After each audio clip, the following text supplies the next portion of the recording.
All right, let's go ahead and talk about these vaccines. There's been a couple of new reports that have come out showing that certain people have worse side effects with the vaccines than others. This report came out from the New York Times. It says right here, women report worse side effects after COVID vaccine. Men and women tend to respond differently to many kinds of vaccines. That's probably because of a mix of factors, including hormones, genes, and the dosing of shots. Says right here on the basically what they give you a story of a woman who had terrible reaction to the vaccine, and they're saying here that basically the anaphylactic reactions to COVID-19 vaccines have occurred amongst women more than they have amongst male. So they're saying that women make up many of the anaphylactic reactions in the Pfizer vaccine and in the Moderna vaccine. And so they're saying it's women who are actually feeling more of these effects than others. There was another report that actually came out that I just want to share with you guys, is that Finland and Iceland now have approved the AstraZeneca vaccine for seniors. So they've come out now with new reports. Now, if you know, AstraZeneca has been suspended its use all across the European Union. They've suspended use. And now Finland and Iceland have looked at the data and they say, okay, we don't think the blood clots actually occur with anybody over the age of 65. So they're actually finding that the blood clots occurred in younger people who were getting the AstraZeneca vaccine. So now they've approved it for anyone over the age of 65. They're saying if you're over 65, you're approved to receive this vaccine. Now, Germany came out and said that anybody over the age of 65, the AstraZeneca vaccine doesn't seem to be very effective. So there's that as well. But the Germans are really wanting to use the Pfizer vaccine. And so there may be some bias. And I did a whole episode on that yesterday. You guys can check that out, talking about the bias against AstraZeneca in Europe, because there's a lot of money to be made from Pfizer and from Moderna and from other vaccines, and AstraZeneca is giving it out for no profit at this point. During the pandemic, they promised not to make a profit on it, unlike all of the other big pharma vaccines. So there is, it seems to be a concerted effort to smear the AstraZeneca vaccine. All of the vaccines seem to have side effects at a higher rate than any other normal vaccine that's out there. All of the vaccines at this point are not really fully tested. We don't know the long-term side effects. We haven't gotten the data yet because we're not, they're new. We don't have 4 years of these shots being given out to people for us to know.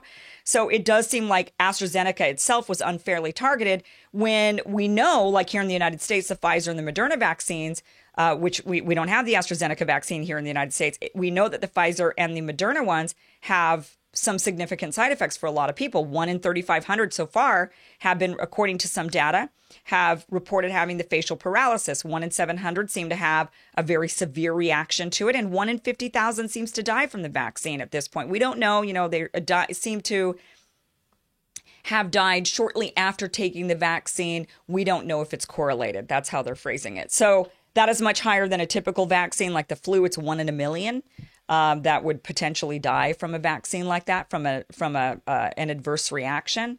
But these other vaccines are showing higher rates than that. And all of that is public information. You can look it up. But instead, AstraZeneca is the one that ends up being demonized in Europe, even though there were reports in Norway that, 23 people in a nursing home died shortly after receiving the Pfizer vaccine. So AstraZeneca seems to be unfairly targeted, mostly out of means because of desires to make money. Surprise, surprise, it's big pharma. But now Finland and Iceland say, well, we looked it over and it looks like this blood clot issue is not happening for anybody over the age of 65. That is interesting because under the age of 65, your chance of death for COVID is extremely low. It's really, we know who is most affected by this. Children, hardly at all, next to zero. And, so it's the younger you are, the less likely you're to feel symptoms, let alone get really sick or even have long hauler symptoms. Seems like the younger you are, the safer COVID is. And for many, just totally non-existent. And so if we find that actually it's younger women that are reporting more of these side effects with these other vaccines, that's what the New York Times is reporting. And we now know that with AstraZeneca, it's younger patients who are getting those fatal blood clots or even blood clots that cause numerous health complications. That is something to consider when deciding on whether or not you're going to take the vaccine. And again, I always want to stress, I believe it's a personal decision. I am not an anti-vaxxer, but I do think that people should know these are authorized for emergency use. They are not FDA approved. They have not been rigorously tested yet. They have not had the final approval from the FDA with all of the known side effects. You know, when you're watching a television commercial and they tell you about a pharmaceutical and then they rattle off all of the scary side effects that may or may not happen, but, you know, they have like a tiny little percentage. They don't know those stats yet. They don't know. They can't tell you what the potential side effects are, long-term or short-term, of this thing. They're just figuring it out. So it is something that I believe everybody should be aware of, that this is an experimental medicine, and therefore it should be your choice whether or not you feel it is important for you and your family to take the medicine. It should be a very individual decision. And I hope it remains that way, but we're seeing more and more reports of things like passports and you know, Krispy Kreme is giving you a donut if you go and get the vaccine and things like that. So we're seeing a lot of encouragement to take this without us really knowing the full side effects. We don't know the long-term side effects.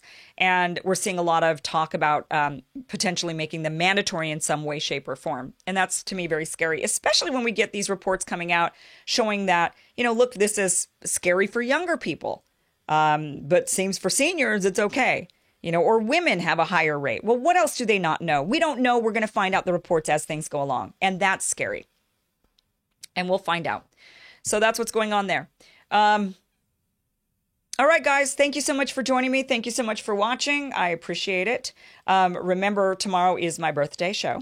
So we are going to be having fun. It's going to be fun martinis and cake and candles and songs and astrology readings. I'll give you guys my reading for from the year coming up, because it changes each year, of each birthday. It changes on your birthday. So we'll be doing that tomorrow. So be sure to join me tomorrow for my birthday show. My official birthday is Sunday. You guys, thank you so much for being here. And I appreciate you guys watching and joining me on my birthday last year as well, when we were all in quarantine. And this year, I hope fewer of you watch, really, because I hope many of you are out enjoying yourselves, getting out in the world, you know, doing things that humans do. All right, guys, thank you so much for watching. Appreciate it. Have a good night.